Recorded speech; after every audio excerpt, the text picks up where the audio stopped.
Pour commencer cette soirée d'inauguration, la première question que je voudrais poser et à laquelle je voudrais essayer de répondre ce soir est toute simple. Après 150 ans de fouilles, que sait-on de l'histoire de Délos? On a bien entendu beaucoup écrit, beaucoup publié, plusieurs kilos de livres, plusieurs kilomètres d'archives dont vous verrez un échantillon ce soir. Il sera question aussi tout à l'heure des méthodes mises en œuvre par les générations successives d'archéologues. Tout cela a produit des descriptions, des chronologies, des interprétations historiques. Mais le fait que Délos ait apporté une telle richesse archéologique a parfois été paradoxalement un poids, parce que les recherches sur Délos ont devenu un monde en soi, une sorte de microcosme qui, au départ, devait servir de référence pour comprendre d'autres contextes archéologiques et qui, paradoxalement, a fini par fonctionner dans un système de référence interne et pas toujours suffisamment connecté aux découvertes extérieures à nous. Quand on regarde en arrière et quand on observe la manière dont, génération après génération, on a raconté l'histoire de Délos, il est assez frappant de constater à quel point chaque historien est le produit des préoccupations de son époque. Dans l'exploration archéologique de Délos, on voit apparaître des monuments, des objets, mais on voit aussi apparaître des sociétés antiques que les archéologues tentent de caractériser à partir de leurs observations, mais aussi à partir de leur propre environnement culturel. Alors, je tenterai ce soir, très brièvement, je vous rassure, l'exercice d'essayer de raconter à très grands traits et très rapidement l'histoire de la Délos antique en assumant le fait que le regard porté sur l'antiquité délienne est forgé dans les préoccupations d'aujourd'hui. Et ce qui m'apparaît comme un élément saillant qui caractérise ce territoire, c'est que l'île de Délos a constitué dans l'Antiquité un terreau qui a produit siècle après siècle des sociétés résilientes, des sociétés inventives et capables de s'adapter aux changements et aux bouleversements du monde qui les entourait. Hier comme aujourd'hui, à Délos, on est toujours dans les remous de la grande histoire de la Méditerranée. Et cette histoire commence par un paradoxe. Une île minuscule et sans grandes ressources caractéristiques qui devient un grand sanctuaire de rayonnement cosmopolite et un port de commerce, un hub, dirait-on aujourd'hui, qui est central en Méditerranée. Avec ces 3 km, un peu plus de 3 km² de superficie, Délos pourrait apparaître totalement insignifiante si elle n'était pas devenue, dès l'Antiquité et pour plusieurs siècles, l'un des centres de pouvoir politique, religieux et financier les plus importants du monde. Pour le visiteur qui passe en bateau depuis Mykonos le long du rivage nord qui est déchiqueté par l'érosion, le contraste avec les vestiges évocateurs du port et des sanctuaires antiques qui apparaissent peu après est tout à fait frappant. Et les Grecs de l'Antiquité avaient très bien saisi ce contraste entre l'apparente stérilité du sol et la fabuleuse prospérité de l'île.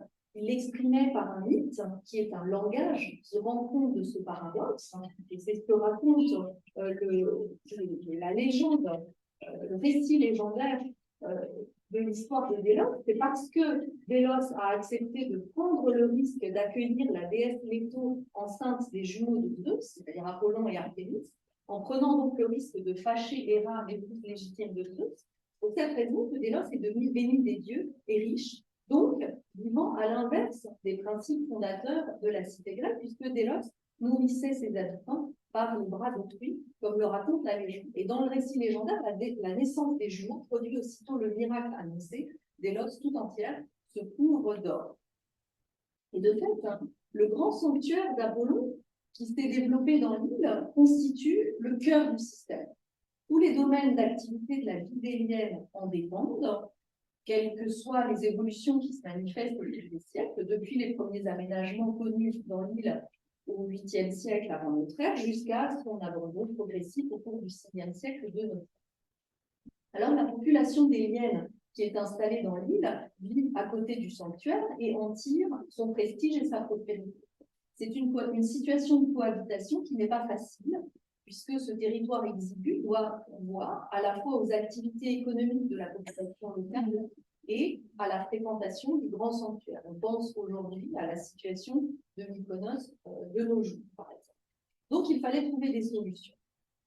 Or, cette situation est à l'avantage des habitants de l'Antiquité qui ont été assez inventifs pour en tirer de nombreux bénéfices, ce qui ne manque pas d'ailleurs de leur attirer la jalousie et les moqueries de la part d'autres Grecs qui les appellent parasites du dieu, une tribu qui rend compte de leur statut particulier, puisque le parasite, c'est celui qui mange à la table de son bienfaiteur.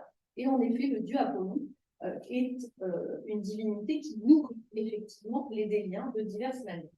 D'abord, l'île tout entière est une île sacrée, ce qui veut dire qu'elle est inviolable au regard des lois communes des Grecs de l'Antiquité. Surtout, au fil des siècles, le sanctuaire d'Apollon devient le cœur du développement de l'île sous la forme d'une véritable entreprise publique. Puisque avec Délos, le dieu Apollon est propriétaire d'un patrimoine foncier et immobilier que les communautés successivement en charge de sa gestion vont faire fructifier et vont rendre productif. Les terres sont louées à des agriculteurs et à des éleveurs contre des fermages. Les bâtiments sont loués à des commerçants et à des artisans.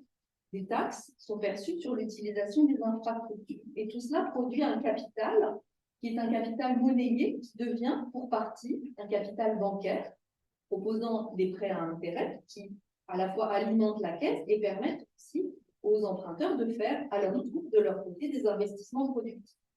Une autre partie de ce capital sert à développer de grands programmes de construction, des grandes infrastructures qui vont peu à peu équiper Délos, un théâtre, des édifices sportifs, des portiques, des infrastructures portuaires.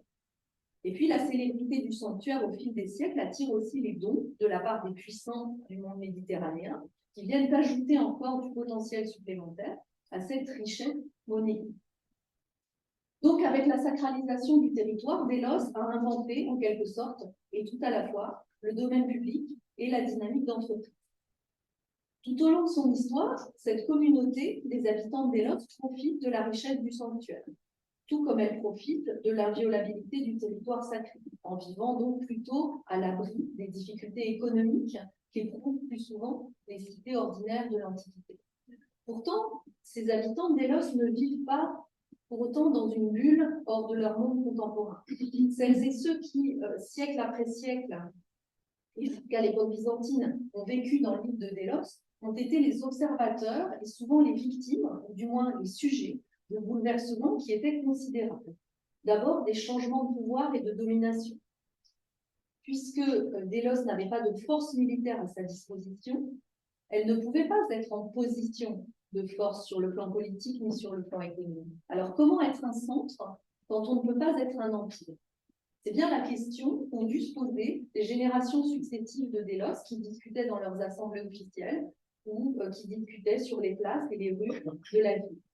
La réponse, en créant des conditions de neutralité à l'égard des pouvoirs, en mettant à la disposition de tous les pouvoirs, même les plus antagonistes, un grand sanctuaire et un grand port de commerce cosmopolite qui sert de point d'approvisionnement et de redistribution en Méditerranée orientale. C'est un véritable hub, poumon commercial qui facilite tout à la fois la circulation de l'information, la circulation des biens, la circulation monétaire. Alors, plus Délos était un centre caractérisé par sa neutralité, plus elle était soumise aux changements et aux remous extérieurs sur lesquels elle n'avait pas prise. Et le cosmopolitisme de Délos, on le voit aussi dans l'exploration archéologique de l'île, à travers la très grande diversité des modèles architecturaux, des modèles décoratifs, des modèles culturels et religieux, puisque Délos a accueilli au fil de son histoire toutes sortes de cultes, et pas seulement celui d'Apollon. On y trouve toutes les divinités du panthéon grec, mais ensuite, après les conquêtes d'Alexandre le Grand et après cet élargissement du monde grec, on y trouve les cultes venus d'Égypte, d'Orient, que les communautés grecques s'approprient et intègrent peu à peu. Donc Délos est aussi un observatoire des transformations du monde méditerranéen qui illustre parfaitement la manière dont la culture grecque absorbe, retravaille et reformule les innovations. Délos est très tôt un observatoire des phénomènes de globalisation en Méditerranée, en quelque sorte. Alors cette société résiliente que l'on peut observer de siècle en siècle n'est donc, vous voyez, ni un autre monde, ni un paradis en dehors de son temps, C'est une société qui a connu aussi de grandes inégalités sociales, des périodes d'extrême violence. Et l'histoire des habitants antiques de Délos, c'est aussi une histoire émaillée d'exil, de faillite, de destruction, d'assassinat. C'est une histoire que l'on peut écrire par les monuments et par les objets découverts au cours de l'exploration archéologique, mais c'est aussi une histoire que l'on peut écrire par l'épigraphie, parce qu'une autre des caractéristiques de ces 150 ans de fouilles, c'est d'avoir livré une quantité exceptionnelle d'inscriptions, plusieurs milliers, qui nous permettent d'atteindre d'un peu plus près la dimension humaine de cette histoire, aux côtés de l'architecture, de la sculpture, de la céramique, entre autres. Et lorsque les premiers archéologues, à la fin du 19e siècle, s'aperçoivent de la quantité d'inscriptions que dégagent les fouilles, ils comprennent très vite qu'ils sont là en face d'un véritable trésor documentaire, à l'égal des papyrus que, dans ces mêmes années du 19e siècle, d'autres archéologues font sortir des sables de l'Égypte, ou à l'égal aussi des tablettes cunéiformes que d'autres archéologues encore ont dégagées dans les ruines des sites aujourd'hui. Alors, les inscriptions de Délos, c'est en quelque sorte le monument invisible de l'archéologie délienne. Et si elles existent, c'est parce que ces communautés de l'Antiquité ont pratiqué de manière massive l'exposition de textes gravés sur pierre pour que les informations qu'ils contiennent puissent être exposées aux yeux de tous les visiteurs. La Délos antique est en quelque sorte une société de l'open access.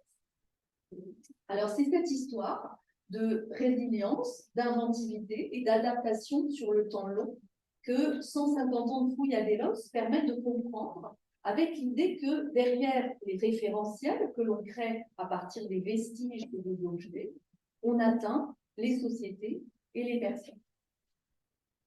Alors, cette exposition que vous allez voir, elle veut montrer le quotidien de ce travail d'enquête qui a commencé en 1873 et qui se poursuit encore aujourd'hui, puisque je peux dire que toute l'école française d'Athènes travaille à Délos et pour Délos, même si certains peut-être n'y sont encore jamais allés. Mais c'est vraiment un travail, une tâche, un site qui occupe l'ensemble des services de l'école. Et je voudrais remercier chaleureusement ces services de l'école, ce personnel de l'école dans son ensemble qui, chacune, ont rendu possible cette exposition et qui, plus largement, rendent possible l'immense travail sur les résultats de ces recherches, que ce soit par des programmes de terrain, par des travaux sur des archives, sur des bases de données, sur des livres, sur des opérations de communication. J'adresse évidemment des remerciements tout particuliers à Jean-Charles Moretti, ici présent, directeur de recherche au CNRS, qui depuis des années consacre tout son temps à Délos, dont il connaît chaque pierre, mais aussi dont il connaît chaque interlocuteur. Et il a été le pilote, évidemment, de cette exposition avec une équipe que je tiens à remercier très chaleureusement pour le temps que vous et tous ont consacré à cette préparation. Et je laisse à Jean-Charles la parole pour vous présenter le détail de cette exposition que vous pourrez ensuite aller voir dans les jardins autour d'un verre qui suivra la présentation.